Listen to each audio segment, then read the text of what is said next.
This is Capso and we are going to talk now about MAURO CID's testimony, which is still happening at the STF, in the first group of the STF. I followed the first part. Right now there is a break. They will start again in a little while. Alexander de Moraes and the prosecutor Paulo Gon have already asked the questions.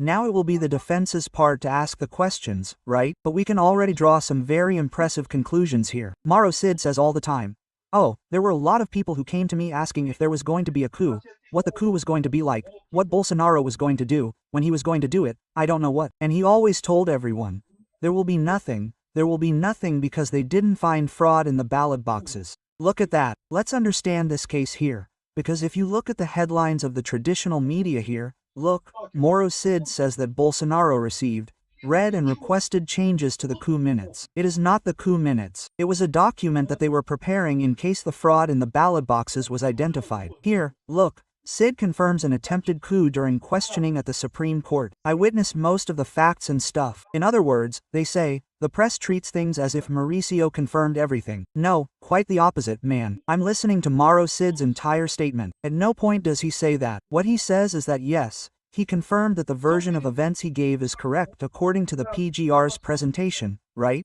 The first question Alexander Moraes asked him was, "Hey, did you read the PGR's complaint? What do you think of the facts involving you?" Quote, he says, "No, that one over there is correct." No, why?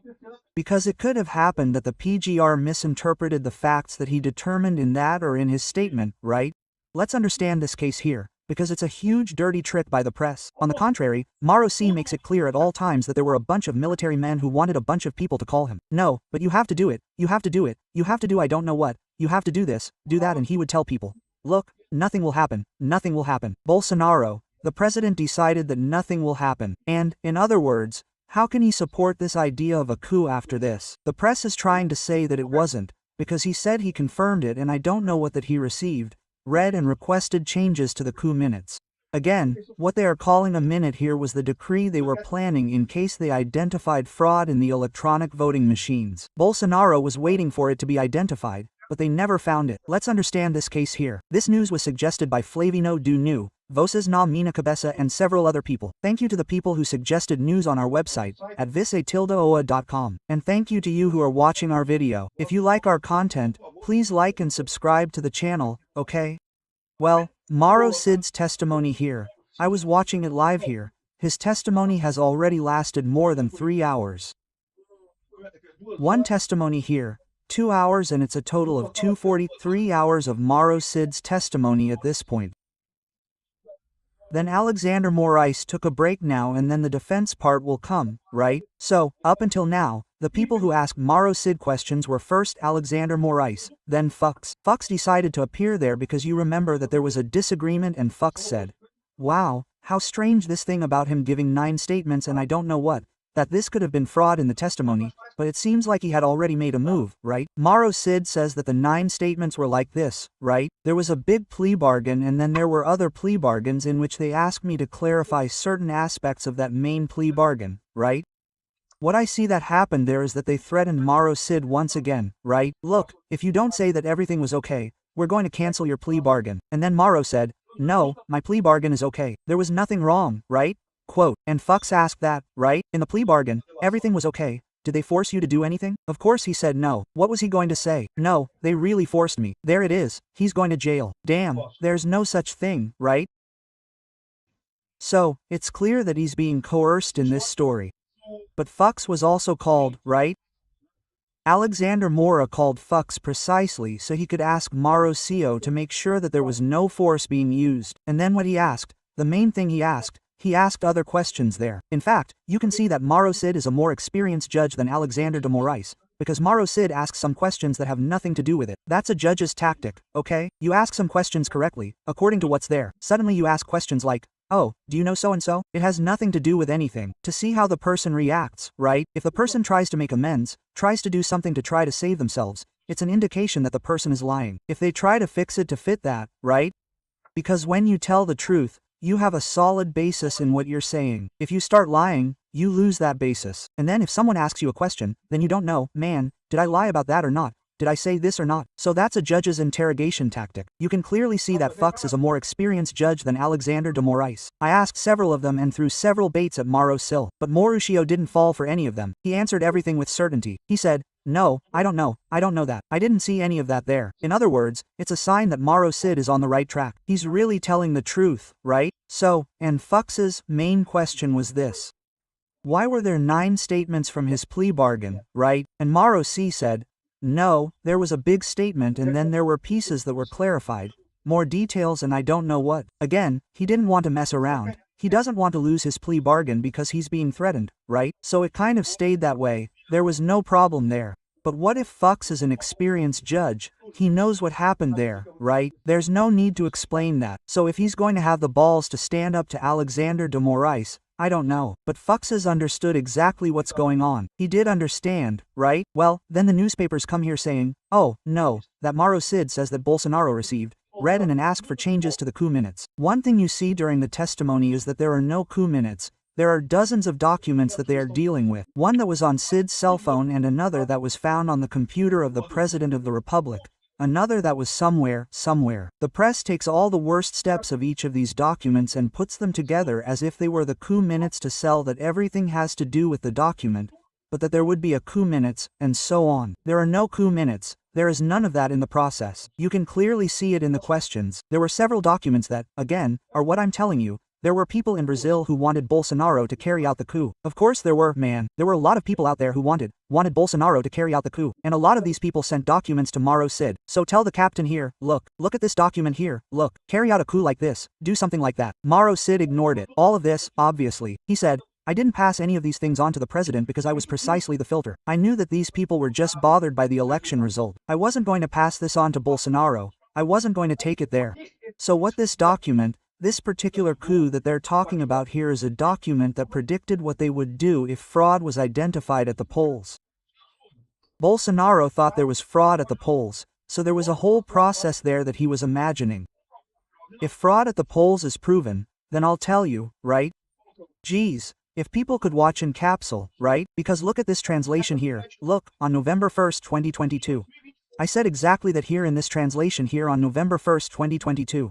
Anyway, here, look, for those who still have doubts, I don't know why you have doubts. Those who have watched my videos for some time know my position. I will not support protests of institutional rupture, coup, armed forces, whatever. I am a libertarian. I don't want the use of violence anymore. At this time when a lot of people are inviting me, let's go to the protest in front of the barracks and I don't know what else. I said, no, damn it, I'm a libertarian in front of the barracks. You're kidding me, right? Here, look. I'm preparing to respond to the violence that will come from the Lula government. I'm as sad as you are about the election results. My view is that protesting now is wrong for several reasons, from ethical to strategic reasons. The ethical reason is obvious. A coup will always result in more centralization, more authoritarianism. Lula will be terrible, no one doubts that, but the rupture could be even worse. This is against libertarianism, and I've said this several times to other people. A coup at that moment would be much worse than the Lula government. There are 3 strategic reasons. Even among Bolsonaro supporters, only a minority wants a coup. The left will use these demonstrations electorally. So you see, they used it, right? Of course they did. To this day we're following in the wake of people using these demonstrations as a coup and stuff like that. You're going to call this, look, we warned you that Bolsonaro was a coup plotter. Wow, huh? And so you're not moving away from the center, which will make life difficult for Bolsonaro in 2026. What's happening now? Bolsonaro is at risk of not participating in 2026 because of all this mess that people have created. Everyone saw what happened at the Capitol. You can be sure that here he will be treated with state violence and in the same way as there, it will lead to nothing. Look at this, my friend. Many voices will be silenced for nothing. Even so, I know that I'm at risk. But I'm not going to exaggerate my risk for nothing. It's exactly a lot of censorship that happened out there. A lot of people are even in jail to this day because of it, right? There's no way to prove fraud in the election. That's what I'm telling you. I understand this better than you do. I've worked my entire life in information security. There's no way to prove fraud in the election. If Bolsonaro had asked me, I would have told him, there's no point in looking for fraud in an election. There's no way. Even if you want to, even if you really want to, there's no way. Unless it's something very obvious, like it was in Venezuela. In Venezuela it was obvious, because there wasn't even a ballot paper to prove it. But apart from these obvious cases, there's no way to find out that there was any fraud in the ballot box or anything like that. So there's no way to prove it. Secrecy and traceability are mutually exclusive objectives. There may be a bunch of suspicious graphs, but there won't be any conclusive proof. If there is conclusive proof, it's hard for the pocketbook to unite the armed forces to carry out a coup. Save your energy. Wow, huh? And that's what MAURO said. MAURO CID said in his testimony, exactly that. Bolsonaro was preparing a decree in case they found a coup, if they found fraud in the ballot box. They didn't find fraud in the ballot box, but then they tried and tried and tried, but they couldn't get anywhere. They couldn't find anything that would prove fraud in the ballot box. He saw that he wouldn't succeed without fraud, without open fraud. Hey, he won't do it without conclusive proof. He can't unify the armed forces to carry out a coup. So conserve your energy. It won't have anything to do with it, right? I hope the truck drivers clear the roads and we can move on with our lives. There will be no shortage of real challenges next year, and next year you can count on me in all the protests against Lula. Until then I'll continue with my videos, as I always have, right? Well, in other words, in the end here, look, if you had listened to me in this thing, which is something I understand that I'm a consultant in this, that people pay me money to do this, hey, all this mess wouldn't have happened, right? Anyway, hey, MAURO CID's testimony is going to start again. So, I'm going to listen again here because I want to do the second part, which is his defense. But pay attention, MAURO CID didn't confirm anything. He didn't confirm any attempted coup. What he said was exactly that. Look, nothing will happen because they didn't find fraud in the ballot boxes. There was a plan in place in case fraud was identified in the ballot boxes. Bolsonaro's search was for evidence of fraud in the ballot boxes that they would never find. So, in other words, and this is the situation here, it's MAURO CID's testimony. Don't fall for these headlines from the traditional Bible, especially about the matter of 300 documents. They're discussing 300 documents. Oh, there was one that went to WhatsApp, another that was found somewhere, another that was on the computer somewhere. MAURO CID knows some of these documents, he doesn't know the others. In the end, there's nothing like that here, right?